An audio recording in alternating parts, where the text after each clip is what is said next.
Welcome, flower lovers. We're back with the Flower Essence podcast. And today, Rokana and I will be talking about the topic of isolation and loneliness.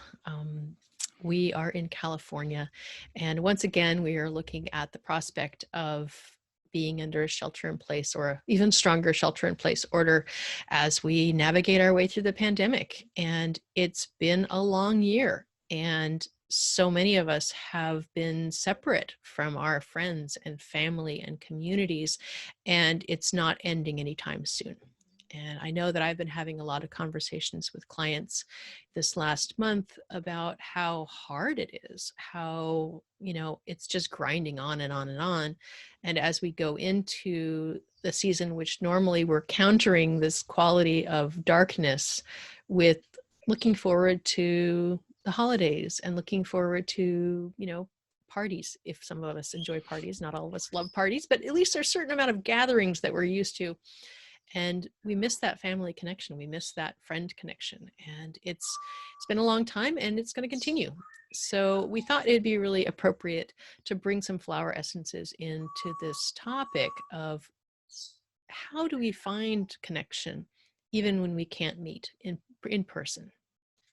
And what do we do with these feelings that we're having? It's very depressing. It's very sad and very frustrating. So depending on, how it is in you, and it can change from day to day, how are you doing to be okay in this time? And we wanted to share some essences that we're using for ourselves and with our clients and with our friends who are looking for essences to help endure this isolation period. So thanks for being here again, Rakana. It's always lovely to spend time in your presence. It's always a pleasure to do this, and it's such a timely topic. And I'm really seeing it as well with clients and family members, especially the elders. The elder family members are really those that are isolated, are just really having such a difficult time, understandably. And if there's anything that we can do to help them right now, I think that's a good idea, because I'm seeing them take risks that might not be a good idea for them to take, just because they can't stand being alone anymore. And so that idea of loneliness is something that I've also been thinking a lot about. And what does that mean? Because it doesn't necessarily mean being alone. You can feel loneliness when you're with others, and then you can sometimes feel not lonely when you're alone. So it's an interesting concept to think about right now, and to think about how we can not feel lonely or isolated regardless of our situation. And I recently listened to a great podcast, one of Brene Brown's episodes on her Unlocking Us podcast, where she interviewed Vivek Murthy, who wrote a book called Together: The Healing Power of Human Connection in a Sometimes Lonely World. And there was something that he said that just really, I really resonated with. It really struck me. And he said, loneliness is a gap between the connections you need and the connections you have. And I thought that just explained it so perfectly. And he went on to talk a lot more about connections and the quality of your connections, and not just with the people around you, but with yourself. And that having that quality connection with yourself is, as we have talked about before, is really the basis for any good relationship. But here, in the context of loneliness and feeling isolated, I think it's even more important to think about and work with. Yeah, and I haven't yet had a chance to listen to that particular podcast, or that episode. I think that episode came out in April because I was looking for it before we went on because you had mentioned it. And so I was scanning through. It's a little ways down on the scroll. So persevere and find it. We'll put a link in the show notes as we always do. And it's true that so many people are feeling so impatient and frustrated with the process that we're going through. It's a process. And, like you're saying, especially the elders, it's really been even more difficult. And many of them are sort of breaking the rules that they'd made for themselves early on, just because it is grinding on so long and it is exhausting. So I'd encourage everyone who's feeling this way, in whatever age group you are, to, take a beat, take a breath, and reconnect with your intentions of that we are doing this for our community. We are doing this for our beloveds, and it is frustrating, and that is just normal. And what can we do about that? What can we do? Thankfully, the pandemic in 1918, they didn't have these options of Zoom and FaceTime and even phones, perhaps. So we do have abilities to reach out to people even when we can't be in physical presence. And I didn't used to enjoy video calls, but now I'm really finding I like to see some faces and I like to have that little bit of connection. So please reach out. If you're feeling lonely, think of someone else who might be feeling lonely too, and give them the gift of reaching out, taking that action step of just, even if it's a text or whatever, just let them know you're thinking about them and that you miss them and you love them. It's so important to retain those connections, to retain that kindness. And if you can't do it, hopefully one of your friends will do it. But if you just kind of keep it going around, you'll all be able to reach out to each other when you're having tough times. So I just want to acknowledge that it is a really tough time. It's normal to be having a tough time. I did listen to a recent another one of Renee's podcasts just the other day. It was a more recent episode, and I'm forgetting who it was. It was the woman who wrote the book on gatherings. And she had this wonderful quote about being COVID okay. And how are you doing? I'm COVID okay. It's like the best you can do in these circumstances, which means some days you come to pieces and you're just, bawling your eyes out. And then some days you're like, okay, let's keep going with this. So it's pretty normal to be feeling a lot of feels these days. And it's pretty normal to be feeling lonely and pretty normal to be feeling frustrated. And, all of these things are normal human emotions to what's an extraordinary event in our lives. So be kind to yourself. Take as good care of yourself as you can, and reach out to others when you're feeling the need for more connection, because they want to hear from you too.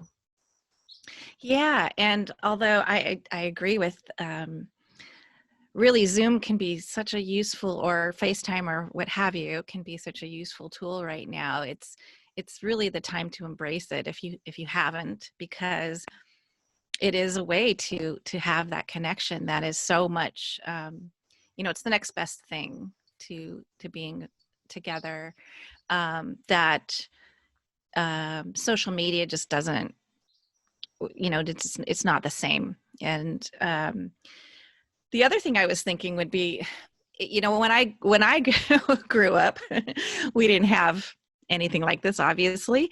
And I'm not a big telephone person. I don't really like talking a lot on the telephone, but, it was all we had back then, and we would spend hours and hours talking on the phone. I'm sure you can relate, much to our parents' chagrin, right? Because there would be these expensive boys and girls, phone there bills. used to be only one telephone in the house.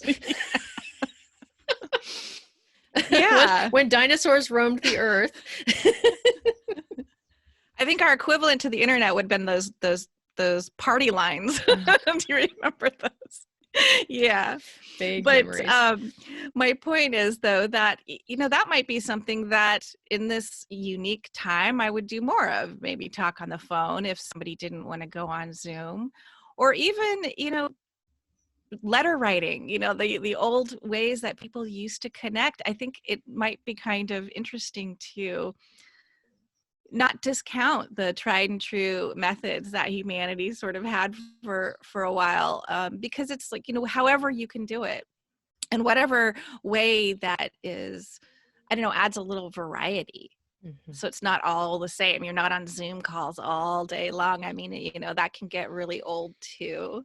Yeah. But I have to say, I've been doing Zoom calls with my family weekly since the pandemic started.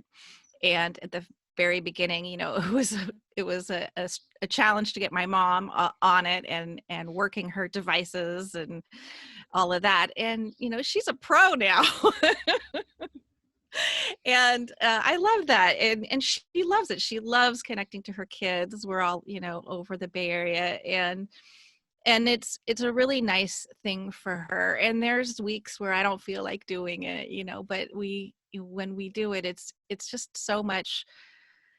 It really gives us a nice grounding to have that we don't have otherwise. So I would say the same thing, that reaching out and that connecting to people, it's worth the effort right now. Yeah. And it is an effort, Yeah. It can be a real effort. So we want to encourage that, because it has rewards, just like lacing up your tennies and going for a jog or a vigorous walk sometimes seems like an effort. It's also a valuable thing for your well-being to spend some time out in nature if you can, to feel reconnect. And that's one of the things I've been really relying on, because human connection is one thing, but also nature connection is another piece that can help you feel at home in the world, even when things have changed, even when everything is weird and different and strange. Finding a place of just being in whatever form of nature you can get, even if that's just looking at the sky a little bit, can help to soothe your soul and help you feel less alone and sad.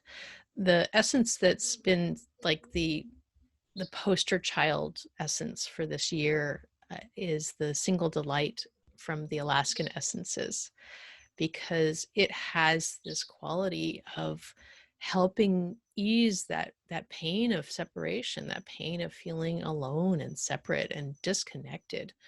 It's such a sweet little essence. And I pulled up the Alaskan Essences living book before I came on, and I've got that image on my desktop right now of that beautiful little downward pointing white star flower. And it has that quality of, a light in the darkness, and a guiding light that can help us in this dark, dense time. So I like to think about that essence quite a lot in this moment, and I've been using it a lot with clients and in my work, because it is perfect for the moment. Yeah, it's such a sweet flower, and I'm using it more now as well. I also really like the forget-me-not. Some people think of it only, for grief and having that connection to people who've passed on, or to people, spirits beyond the veil, or that kind of thing. And it is wonderful for that, but it's also wonderful for engendering that feeling of not being alone. And I know that when I go out into nature, I never feel alone. And that's one of the things that I love about nature so much, and doing the sanity walks in nature, as we talk about. It's there's so many benefits to it, but I never feel alone when I'm outside with nature. And it's a very subtle thing, and I've just been kind of realizing it more, now that we've been thinking about this topic. And that's probably why it feels so important right now, and it feels so beneficial. So the forget-me-not, it grows all over where I live in the forest, and as soon as as soon as it starts getting damp in the spring, it'll start popping up everywhere, and everywhere I look, it's there. So I get this feeling not only from the energy of the flower, but the actual where I live, it's the actual physicality of the flower. It's everywhere I look, Mm. and it's and it gives that, because I'm living basically in its environment. I get that feeling of, being surrounded by friends and family from that flower. Mm. That's lovely. Because nature is our home. Plants are our home, and they are here with us. They are relations. They talk about the green people, and there's the animal people and the human people, and then there's the green people, and these people are surrounding us, and they do have, at least in my worldview, there's a level of consciousness, and there's a level of interbeing, let's say, that we're all in this together, and they are recognizing us in this, and we are not just lonely humans that don't get to hang out with other humans. We are actually, part of this web of life, and being in nature helps you to remember that that's the case. The essence that is so on point for me with that particular topic is one from my Flora of Asia essences, the Kousa Dogwood Bud. And that is, it reminds you, it was made in the green, when the dogwoods first start to bloom, the bracts are smaller and greener. And when it starts to open up, it still has that deep emerald green flower, or appearing flower. It gets actually a bract, but the essence was made in that state. And so it has the quality of all of these green flowers, which is that connection to the green world, the spirit of nature. And the Kousa Dogwood Bud gives us that reconnection to who we are, to ourselves, and how we fit in with nature, where we belong. That there's this connection, there's this deep level of connection, and it can never be severed, but we can forget about it. And this essence helps us to remember, yes, you're right, I am still part of this world. That's beautiful. I think the next piece that I feel is important to talk about is the level of depression right now. Where the days are shorter, it's darker, it's colder. The ways that we've been able to interact, outdoors more, those opportunities are reducing.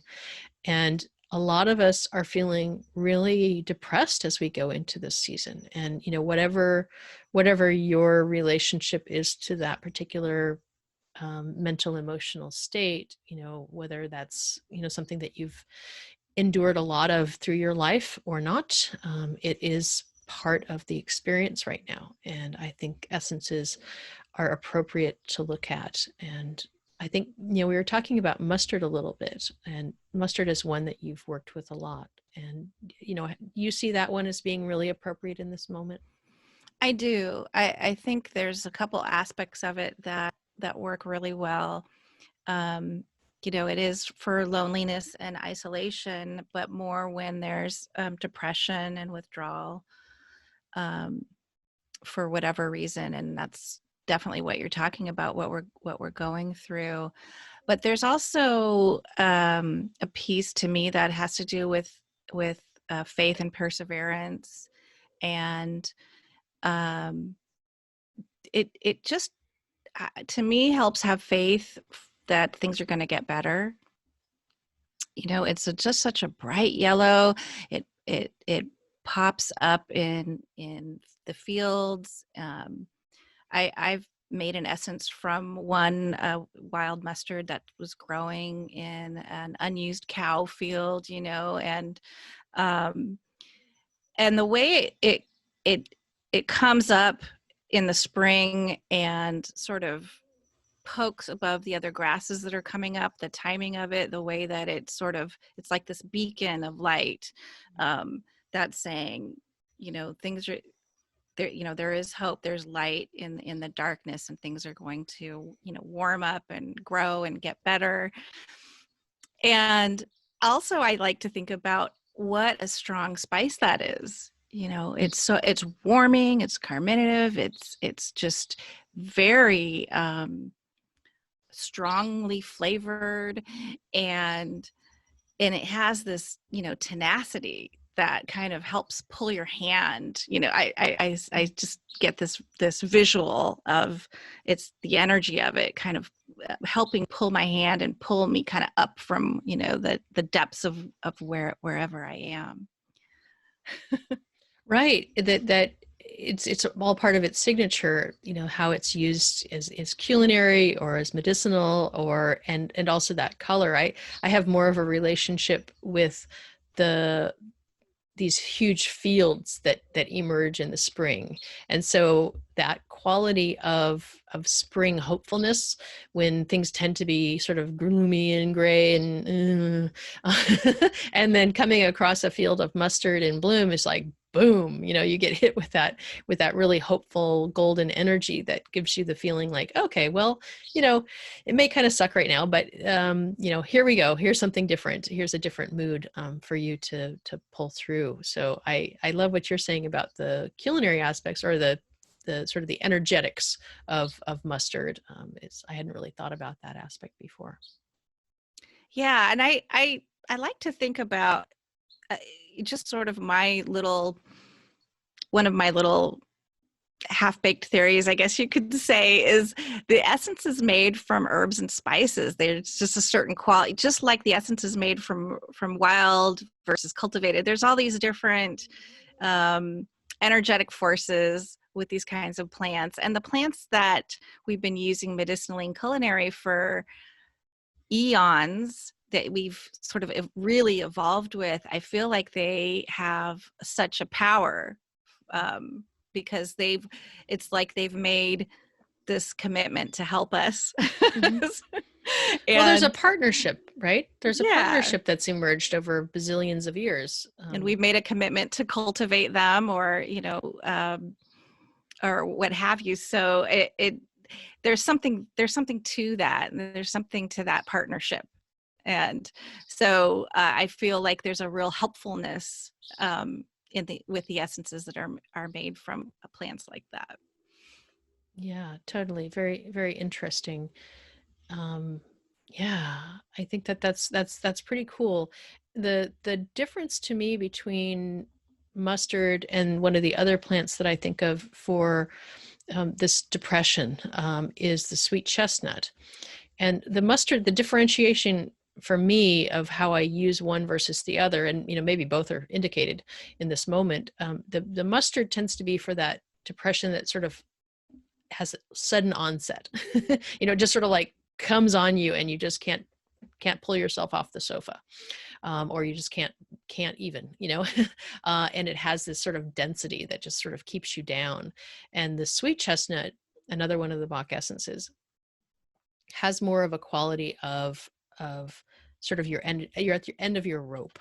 And I think that from my experience, the sweet chestnut is one of those more kind of cumulative depressions of just like everything piles on, and you just, it's just like, it just seems like too much. And so sweet chestnut can be such a help. And, the description of how it can be, of being sort of the end of your rope, the dark night of the soul. I don't think you have to be in that extreme state for sweet chestnut to be useful to you. You could be, 10% of that, and still get value out of taking and working with this essence. So if you're hearing this and you're thinking, well, I'm not that bad, still sweet chestnut may be of some use to you in wherever you are on that spectrum of depression. Yeah, I agree.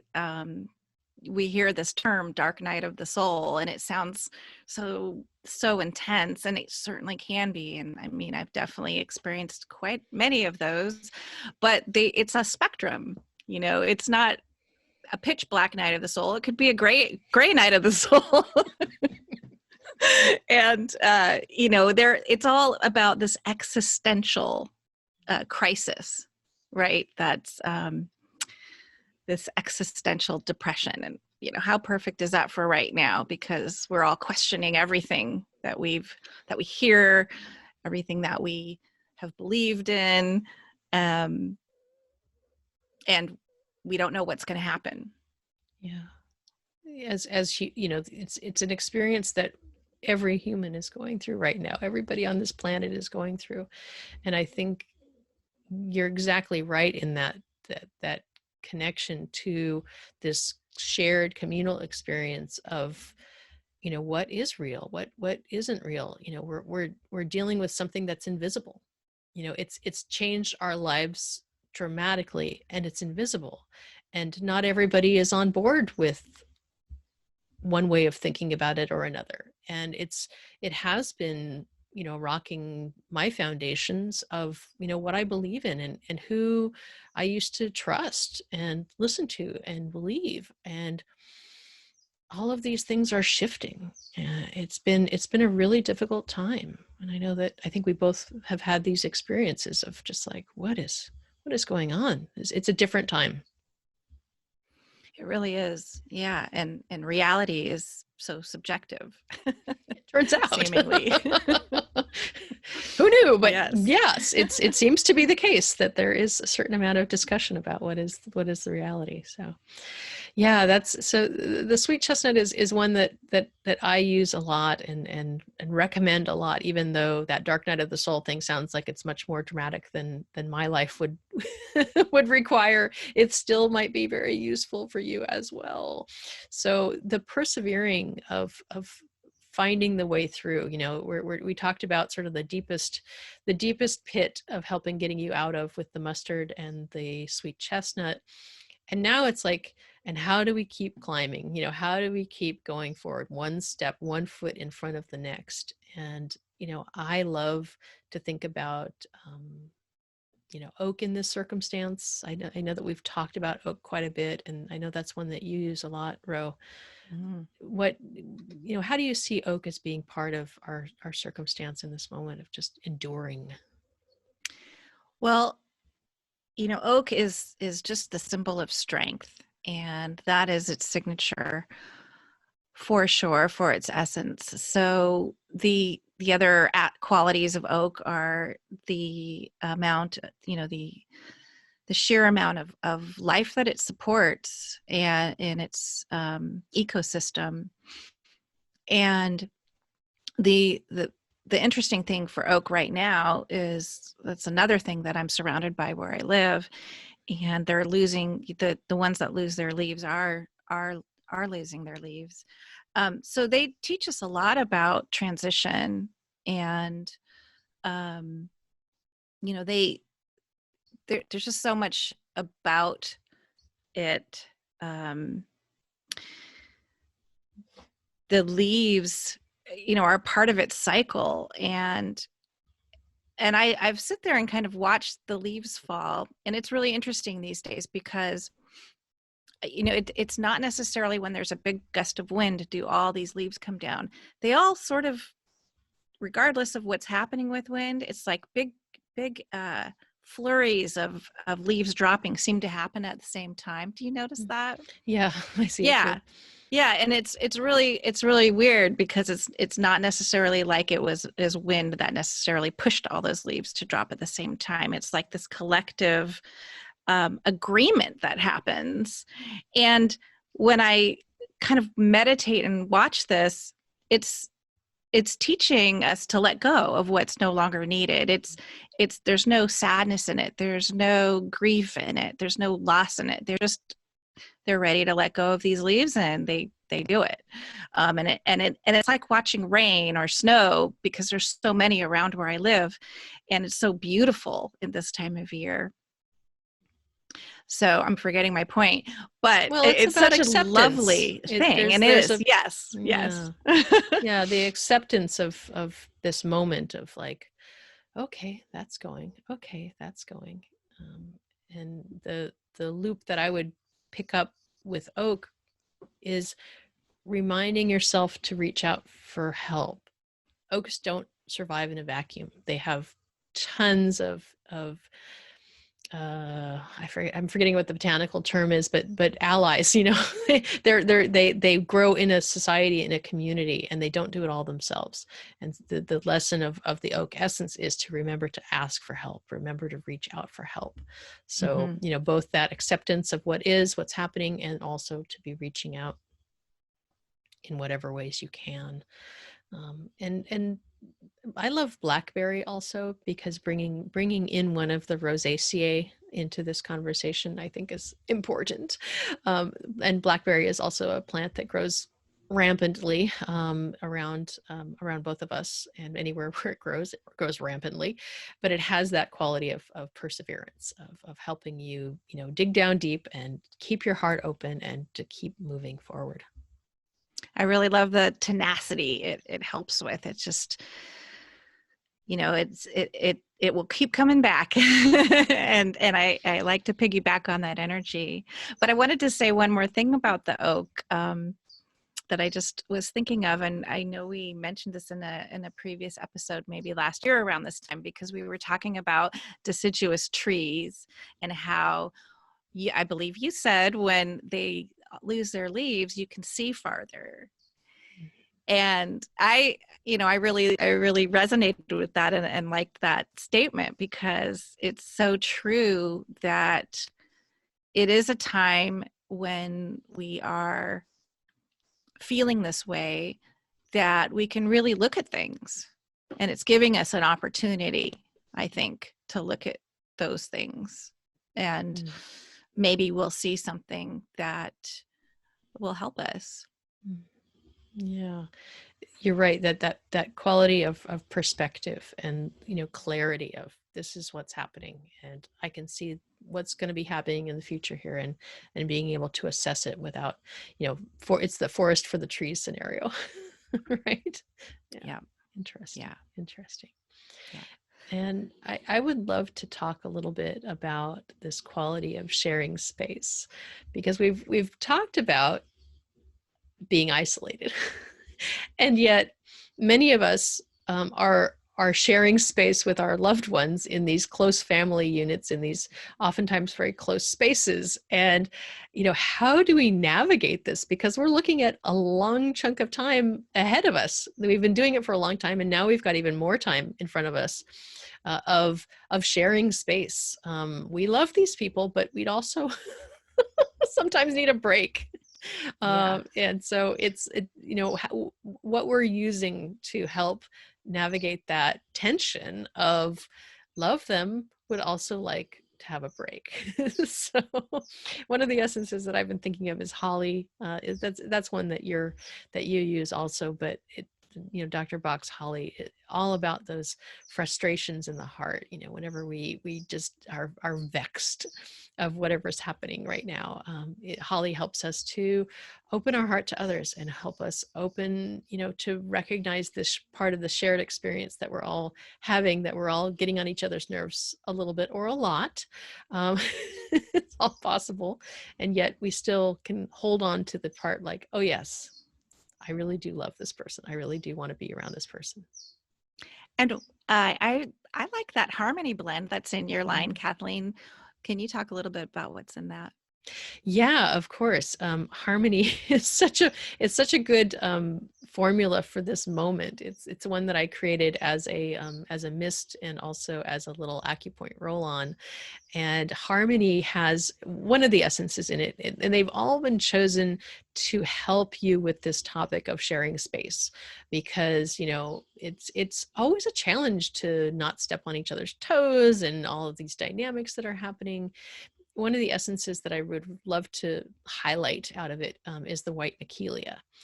And like all of the Magnolia family, it helps us to navigate this embodiment experience but it's particular to helping us find compassion for others, helping us to be in this body, be in this relationship, be in this reality, and also to be kind, to, find that place of empathy, even when maybe we weren't feeling it a few moments ago. That's one of the essences that I think about a lot in this time, because we do need to find that empathy for one another, because this is a community experience that we are all going through, and the choices and the things that we're doing are all about taking care of one another. We take care of ourselves, but we also take care of each other. And the white Machelia is a good essence, and the harmony blend is a really it's a survival strategy right now. Yeah, and I've luckily had it, and had I haven't had occasion to use it recently a few times. The spray, it's really nice to have, to really just clear the air, like literally. Literally. Mm-hmm. Yeah, before this time, I would recommend it for people to use in their homes, and just spraying the corners, twice a day. Just go ahead and put a mist into each corner. Sets the tone of the space, and the people who've been most dramatically responsive to it are households with teenagers and multiple cats. And everybody gets along better when the energy in the space has been set in that way. So, but now it's been really important that we all share the same space. We all need to get along better. Yeah, I to look at that, the personal relationships in your house, and then link it back to loneliness, and the fact that we can be, locked up, I guess, locked in with our close family members, and yet still maybe feeling loneliness and not feeling that connection. There was interesting conversation about that as well in that same podcast I mentioned, where Vivek Murthy talks about the three different dimensions of loneliness, and one being intimate and emotional, another being your social relationships, and the other collective. And how, like, having say if we're not having social relationships, it can end up making us feel lonely in an otherwise good personal relationship, like with our spouse or who we're living with. And so that's something to think about too. We might start to be feeling like, oh, we're not happy in our relationship, when really, is it really them? Is it really us? Or is it also being fed by the fact that we don't have social relationships happening as much anymore? And that might be a way to, we kind of want to all of those dimensions to be somehow fed, or it can make us feel out of balance in something that might not normally be having problems. Thank you for bringing that in. That's I do need to listen to that episode, because that's a really good point, because it's like we've got one of those three things now.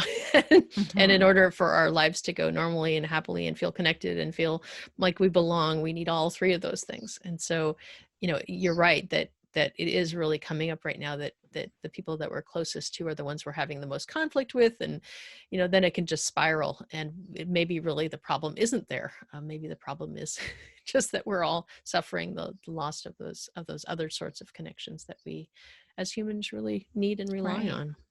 Yeah, nice. Thanks for sharing that. Do you think of Impatiens? That's one that I think of when we have this prickly interactivity, when we're just frustrated as heck with people and want to just snap at them. Impatiens has that quality and can help soothe that frustration with other people, that they're in our space, or they're in the way, or they're, whatever it might be. That's an essence I use a lot when this topic comes up.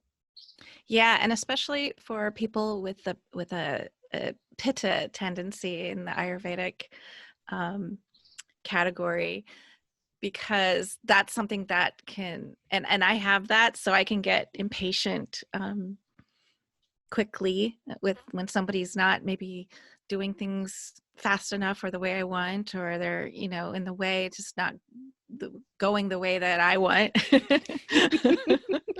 But we're both beings of light. We never feel that. So I think that impatience is definitely a great one for that. Yeah. Yeah, it's tough, people. It's tough. Everybody's struggling, and everybody's watching themselves behave the way that they don't want to behave. So more apologies all around, and more compassion for ourselves and for our loved ones, because we are all in this together. Yeah. And I would add Snapdragon. That's always a good combo. Those two are like a 1-2 punched Snapdragon, because that's what happens is we get snappy when we're frustrated. Yeah, and we tend to lash out with our words and actions, and that, for me, that's the hallmark of Snapdragon is that we tend to lash out verbally. Yep. Oh my goodness. And the one sort of grounding element that I think we can add to this interpersonal connection issue is the cow parsnip. And this is an Alaskan essence as well. And it gives this grounding to, this is what's happening, and I want it to be different. And I can also just like be okay with how it is. It's not what I prefer. I want something else. And okay, this is where we're at. It creates that acceptance of what is, but also with the acknowledgement that I'm ready for something better to happen. I'm ready for this to be better. I'm ready for it to be easier for me. The cow parsnip is so helpful at that acceptance piece of, instead of, fighting it all the time, we tend to sort of get locked into that struggle and fighting and all that, and not be able to just ease and soften into it. Okay, this is what's happening. Yeah. It's such an interesting plant. It's very similar in look to Angelicas, and they both grow like out on the Pacific coast here. And it took me a while to figure out how to identify the difference. So I feel that there's some similar energies to the Angelica, except the cow parsnip, it's like the leaves are so wide and the stem is so thick. It's really grounded. Its whole energy is just, it's got such a presence that is embodied. It's like about, to me, is taking that, maybe that Angelica energy and being more embodied with it. And so what you're saying about kind of that acceptance of this is where we're at, we're right here, right now, very much makes sense. Yeah, cool. And I'd like to kind of bring this session to a close, and this pod to a close, with some possibilities for what we can do to cope, because it's not going to end right away. We wish it might, but what are we doing? What I know what I've been up to sort of cope with this time. What are you recommending with your clients for how to cope with this, upcoming continuation of the same? Yeah, well, of course, the being out in nature is always like the number one thing. But I'm enjoying, and also very much recommending, is to find some creative outlets. The one that I'm working with right now is soul collage, and I know you do that too. Yeah, and I got you hooked. You got me hooked. I'm so thrilled about this process of soul collage. So we'll put a link in there to the website if people are interested. But really any sort of meditative creative practice, it's just perfect right now. I mean, you can't go wrong for so many reasons. The stress, the the getting your head out of social media Mm, and the news and the contemplation that goes with it, the creative, doing something creative always provides hope because it makes you part of the process rather than a victim, I mm, guess, is how I look at it. It's like you are here in this world doing something that is creating a reality, and whether that's just a picture on a page, or you're creating a new option for how to deal with things in your head while you're doing it, there's that element of being creative that is participating in the world instead of letting everything happen without your participation, which feels disempowering. So whatever you can do to feel empowered really is the key. and even just soothing, I mean, I think coloring. It's Yes. so relaxing. I really appreciate doing activities that require the use of my hands and my dexterity, rather than spending more screen time. I think that there's wonderful creative things you can do on screens, but also just taking a break from screens, because we are spending a lot of time on screens, and being able to do something with my hands, whether it's coloring or doing soul collage cards, which is cutting and gluing and all those fun things. I've been feeling the urge to learn how to knit. I don't know how to knit, but I feel like that would be good. So any sort of anything you're doing with your hands that gets you out of your head a little bit would be useful. And the essence that speaks to this creative impulse is iris. And I know we both love iris essence. And so if you're looking for an essence buddy for your creative process, then go ahead and take a look at iris, because that might be just the connection you need to let go of the self-judgment and get more in connection with like the pure creative impulse. It doesn't have to be for anybody else. You don't let anybody see it. It can be totally just for you. It doesn't have to look good or make, you're not making something for public consumption. You're making it to express your soul, your spirit, and that doesn't matter what it looks like. So I'd encourage all of you to do that. And also cooking is a good Yeah. creative activity. That can be fun Mm-hmm. if you like it. So lots of possibilities. And if we think of some others after we get off, we can write notes, and in the comments, we'd love to hear what you're doing in this time, how you are finding your way through this period of isolation and loneliness and Depression. this dark time. Yeah, this Yeah. depressing dark time. So please, we would love to hear from you, what you're doing, what essences you're using, what plant allies you're relying on. We really enjoy a vibrant interaction on Instagram or on social. We'd love to hear what you're thinking and how this is landing with you. We really appreciate you as our community of being part of this podcast and being a regular listener and sharing it with your friends. We really appreciate all help that we can get to get the word out about how essences can help all of us in this time, because boy, have we ever needed essences more.